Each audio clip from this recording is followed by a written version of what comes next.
दोस्तों, स्वागत है आप सभी का आपके अपने चैनल यूलर क्लासेस पे।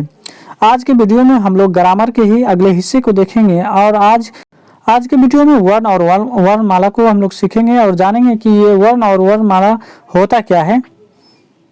तो आज का पहला यानी हम लोग का जो पॉइंट है वो है वर्ण को देखेंगे। तो और यहाँ पे वर्ण का डेफिनेशन दे रखा है और कहा जा रहा है कि वर्ण वो छोटी छोटी मूल ध्वनि है जिसे टुकड़ा नहीं किया जा सके। यानी वर्ण जो होता है वो छोटे छोटे मूल ध्वनि होते हैं जिसको हम टुकड़ा नहीं कर सकते। यदि हम इसे टुकड़ा कर दें तो फिर इसका कोई उच्चारण नहीं हो पाएगा। ठीक, तो समझते हैं आगे। जैसे अगर एग्जाम्पल की बात करें हम लोग यहाँ पे, तो यहाँ पे ओ है, हरस्वई है, हरस्वू है, को है, खो है, ये सभी के सभी क्या है वो वर्ण है। यानी अ से लेके हम लोग ज्ञों तक जो पढ़ते हैं ये सब हमारे क्या है, ये मूल ध्वनि है, यही हमारा मूल ध्वनि है। ठीक, आगे देखते हैं और समझते हैं। देखिए अब यहाँ पे आता है आपका वर्णमाला। तो कहता है वर्णों के व्यवस्थित समूह को वर्णमाला कहते हैं। जब हम वर्ण को व्यवस्थित रूप से एक सही ढंग से हम उसे सजा लेंगे, लिख लेंगे, तो उसी को हम लोग क्या कहते हैं, उसको वर्ण कहते हैं। जैसे यहाँ पे आप देखेंगे ओ है, आ है, हरस उ है, दीर्घ ई है, हरस उ है ना, दीर्घ उ है, री है। इस तरह अगर आप यहाँ देखें को है, खो है, गो है, चो है, टो है, ये तो है, इस सारे अगर वर्ण को आप देखें तो एक व्यवस्थित रूप से है और एक व्यवस्थित रूप से इसको लिखा गया है। इसीलिए कहा गया है कि वर्णों के जो ये व्यवस्थित रूप होते हैं ना, वर्णों के जो ये व्यवस्थित रूप होते हैं, इसी को हम लोग क्या कहते हैं, इसी को हम लोग वर्णमाला कहते हैं। याद रखेंगे कि व्यवस्थित रूप को वर्णमाला कहते हैं। अब हम लोग देखें तो वर्णमाला के यानी जो प्रकार होते हैं, भेद होते हैं, वो दो होते हैं। एक होता है स्वर वर्ण और दूसरा होता है व्यंजन वर्ण। अब हम एक एक करके देखेंगे कि स्वर वर्ण क्या होते हैं और व्यंजन वर्ण क्या होते हैं। तो सबसे पहले हम लोग स्वर वर्ण को देखेंगे। तो स्वर वर्ण की अगर हम लोग परिभाषा देखें तो कहता है स्वर वर्ण वे वर्ण जिसका उच्चारण किसी भी अन्य वर्ण की सहायता के बिना की जाती है। यानी किसी दूसरे वर्ण की यानी हेल्प नहीं ली जाती है, इसमें मदद नहीं ली जाती है और उसका उच्चारण कर देते हैं। जैसे यहाँ पे आप देख रहे हैं कि ओ है, इसके उच्चारण में किसी अन्य वर्ण का यानी उच्चारण नहीं लिया गया, यानी उसका मदद नहीं लिया गया है। ठीक, आप आगे देखते हैं कि स्वर वर्ण जो होते हैं इनके क्या भेद हैं, इनके क्या प्रकार हैं। तो स्वर वर्ण हम लोग समझ गए कि जिसके उच्चारण में किसी दूसरे वर्ण की यानी हम लोग हेल्प नहीं लेते हैं, मदद नहीं लेते हैं। अगर हम लोग स्वर वर्ण की भेद देखें तो यहाँ पे कह रहा है स्वर वर्ण की जो भेद होते हैं ना वो कितने होते हैं। तो स्वरों के जो भेद है वो है दो, यानी ह्रस्व और दीर्घ स्वर। अब हम लोग ये समझेंगे कि ह्रस्व स्वर क्या होता है और दीर्घ स्वर क्या होता है। तो देखिए ह्रस्व स्वर की बात करें हम लोग तो कहता है कि वो मूल ध्वनि है ना, यानी वो मूल स्वर जिसका उच्चारण बहुत कम समय में होता है या जिसका उच्चारण बहुत कम समय लगता है, जिसका उच्चारण करने में बहुत कम समय लगता है ना, उसे ह्रस्व स्वर कहते हैं। ह्रस्व का मतलब ही होता है कम समय, है ना, कम समय। यानी वैसे यानी वर्ण जिस वर्ण को हम लोग पढ़ेंगे, जिसका उच्चारण करेंगे, है ना, तो बहुत कम समय लगता है। तो जो बहुत कम समय लगेगा, सबसे कम समय लगेगा, तो उसी को हम लोग ह्रस्व स्वर कहते हैं। अब देखिए ह्रस्व स्वर में कौन कौन से आ जाते हैं उसे समझा देते हैं। ह्रस्व स्वर में आपका ओ आ जाता है, फिर आपका ह्रस्व आ जाता है, फिर आपका ह्रस्व आ जाता है, फिर आपका री आ जाता है। तो आपके जो ह्रस्व स्वर होते हैं ना, ह्रस्व स्वर की संख्या 4 होती है। ओ, ह्रस्व, ह्रस्व और री, ये 4 आपके ह्रस्व स्वर हैं। ओके, अब हम लोग दीर्घ स्वर को समझते हैं। अगर दीर्घ स्वर की बात करें हम लोग, यहाँ पे दीर्घ स्वर की बात करें तो कहता है वह मूल स्वर जिसका उच्चारण ह्रस्व स्वर से 2 गुना समय में लगता है। यानी ह्रस्व स्वर का जितना देर में उच्चारण हो जाता था उससे 2 गुना समय लग जाएगा, यानी उससे अधिक समय लग जाएगा, उसे दीर्घ स्वर कहते हैं। जैसे ह्रस्व स्वर में आपको बताए थे ओ, तो देखिए इसमें बहुत कम समय लगा, लेकिन जब आ बोलते हैं ना आ, तो इसमें जो ओ से जो होता है आ, इसमें अधिक समय लग जाता है। ये आपके क्या हो जाते हैं, दीर्घ स्वर हो जाते हैं। तो आप समझ लेते हैं कि दीर्घ स्वर कौन कौन से होते हैं। तो दीर्घ स्वर में जो आ जाएगा आपका आ जाएगा, दीर्घ ई आ जाएगा, है ना, दीर्घ उ आ जाएगा आपके पास, फिर आप ए बोलेंगे, ए बोलेंगे, ओ, फिर औ, ये अगर आप टोटल को आप काउंट करें ये कितने होते हैं, तो ये हम आपको बता दें दीर्घ स्वर जो होते हैं, दीर्घ स्वर की संख्या 7 होती है। कितनी होती है, 7 होती है। देखिए 1 2 3 4 5 6 7। तो दीर्घ स्वर की संख्या कितनी होती है, 7 होती है। और ह्रस्व स्वर की संख्या कितनी होती है, तो 4 होती है। तो इस तरह से अगर हम ये देखें कि स्वर की संख्या कितनी होती है, स्वर वर्ण की संख्या कितनी होती है, तो आप कहेंगे कि स्वर वर्ण की जो संख्या होती है वो टोटल 11 होती है। तो स्वर वर्ण की संख्या 11, और इसी स्वर वर्ण में आप देखेंगे कि स्वर वर्ण जो अभी आपको बताए, यहाँ पे आप समझ लीजिए, फिर से आपको हम समझाने की कोशिश कर रहे हैं कि स्वर वर्ण जो होता है, स्वर वर्ण 2 प्रकार के होते हैं। पहला हरस स्वर और दूसरा जो होता है वो होता है दीर्घ स्वर। ठीक, हरस स्वर की संख्या 4 और दीर्घ स्वर की संख्या 7। तो हम इस तरह से कह सकते हैं कि यहाँ पे स्वर की संख्या कितना होगा, 7 4 11। तो स्वर की संख्या 11, जिसमें 4 हरस स्वर है और 7 आपके दीर्घ स्वर है। उम्मीद करता हूँ कि आप समझ रहे होंगे। अब अयोगवाह को अगर देखें तो अयोगवाह क्या है, तो कहता है कि वह स्वर नहीं, यहाँ पे वर्ण होगा, यहाँ पे वर्ण दे देंगे आप, वर्ण कहेंगे वह वर्ण जो ना स्वर और ना ही व्यंजन होते हैं उसे क्या कहते हैं, अयोगवाह कहते हैं। तो अयोगवाह जो होते हैं, अयोगवाह 3 होते हैं। अनुस्वार होता है जो कि हम अनुस्वार के रूप में लिखते हैं, और फिर अनुनासिक होता है जिसे हम चंद्रबिंदु के रूप में लिखते हैं, और विसर्ग जो हम लोग विसर्ग लिखते हैं। ये तो अयोगवाह जो होते हैं 3 प्रकार के होते हैं, है ना, अनुस्वार, अनुनासिक, फिर आपका विसर्ग होता है। देखिए अनुस्वार की बात अगर हम कहें तो अनुस्वार जो होता है, प्रत्येक वर्ण व्यंजन जो होते हैं उनके जो अंतिम यानी लेटर होते हैं ना, वो अनुस्वार होता है। जैसे आपको हम समझा दें कि जैसे आप क लिखते हैं, ख लिखते हैं, ग लिखते हैं, घ लिखते हैं, और फिर यहाँ अंगज लिखते हैं, ये फिर यो जो लिखते हैं, है ना, चो जो यो जो लिखते हैं वो उसमें यानी यो जो लिखते हैं।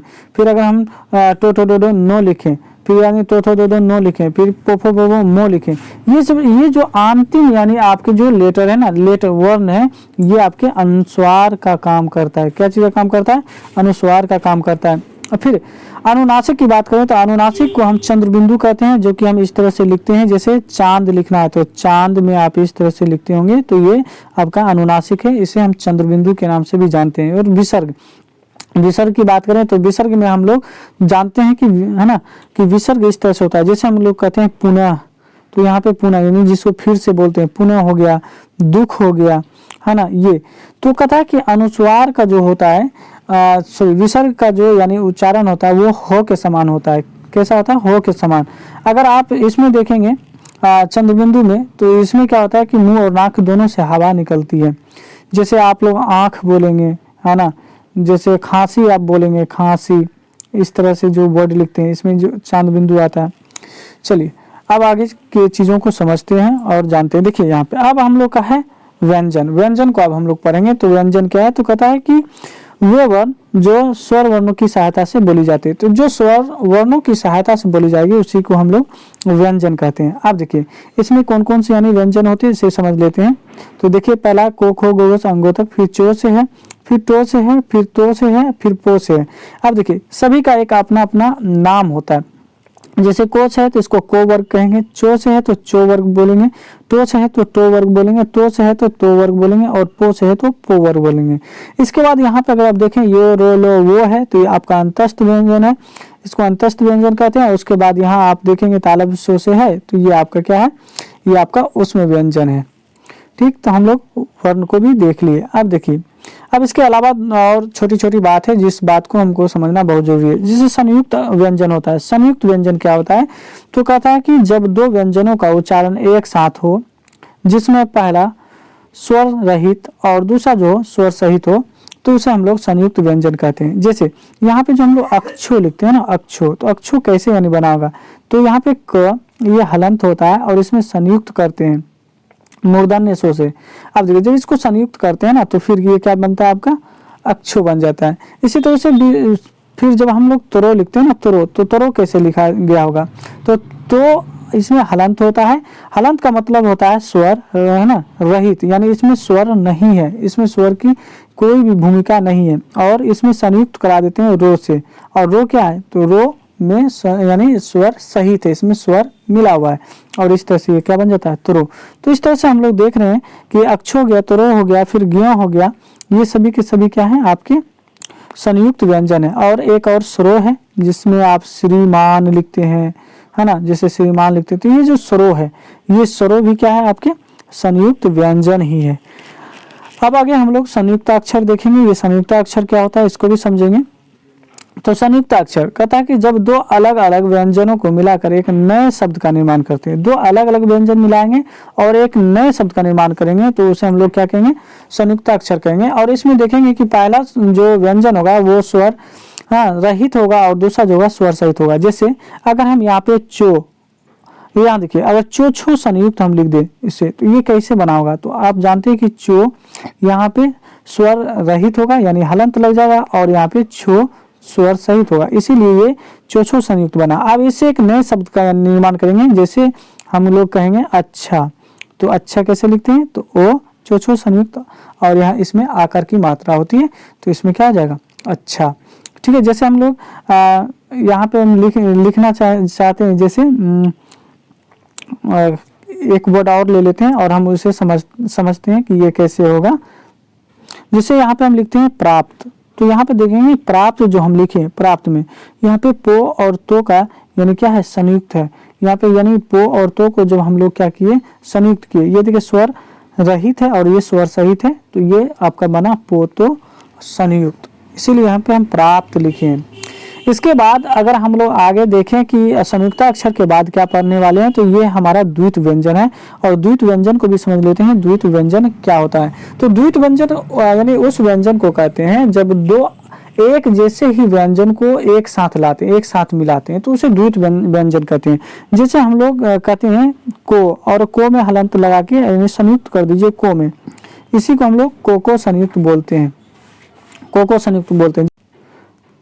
अगर हम लोग पक्का लिखें पक्का, तो आप देखते हैं इसमें पो को संयुक्त आ गया। जैसे यहाँ पे अगर हम पो हलंत और पो संयुक्त कर दें तो यही आपका पोपो संयुक्त आता है। क्या आता है, पोपो संयुक्त। जैसे यहाँ पे हम लोग है ना जैसे ऐसे लिख दें आपको समझाने के लिए गप्पा, जैसे यहाँ पे तो पोपो संयुक्त हो जाएगा।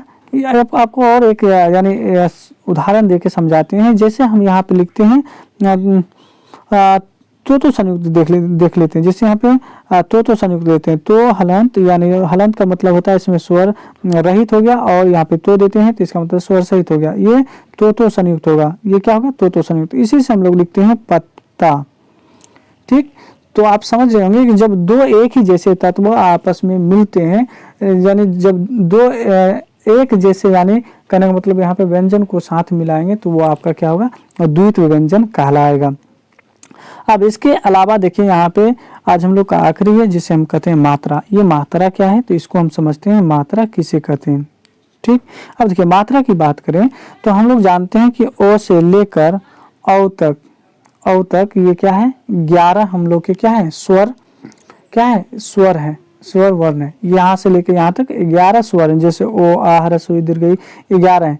अब देखिए इसको ओ को छोड़कर हम यदि आपको हम समझा पाए इस तरह से, जैसे देखिए यहाँ पे ओ लिख लेते हैं, फिर हम इस तरह से पूरा लिख लेते हैं। आप केवल इसे समझते जाएं तो आपको समझ में आ जाएगा कि हम क्या बताने के लिए चाह रहे हैं, आप बिल्कुल समझ जाएंगे। और लास्ट वन है आपका ओ। ठीक, ये देखिए कितना है, 1 2 3 4 5 6 7 8 9 10 11।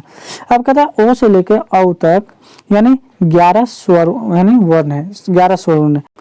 तो ओ को छोड़कर है ना, ओ को छोड़कर जितने भी आपके स्वर वर्ण है सभी के लिए एक चिन्ह को निर्धारित कर दिया गया है जिसे हम लोग मात्रा कहते हैं। तो देखिए आकार की मात्रा ह्रस्व है तो ह्रस्व की मात्रा, दीर्घई तो दीर्घई की मात्रा, ह्रस्व तो ह्रस्व की मात्रा है, दीर्घई तो दीर्घई की मात्रा, और यहाँ पे री है तो री की मात्रा होती है, और ए है तो ए की मात्रा होती है, अ है उसकी भी मात्रा होती है। तो ये जितने भी आप देख रहे हैं ना सभी के लिए एक निर्धारित चिन्ह बना दिया है केवल और केवल ओ को छोड़कर, और इन्हीं को हम लोग क्या कहते हैं, मात्रा कहते हैं। अब इसी मात्रा से हम लोग कोई भी शब्द, कोई भी वाक्य, कोई भी हम लोग है ना कहानी को एकदम रच देते हैं।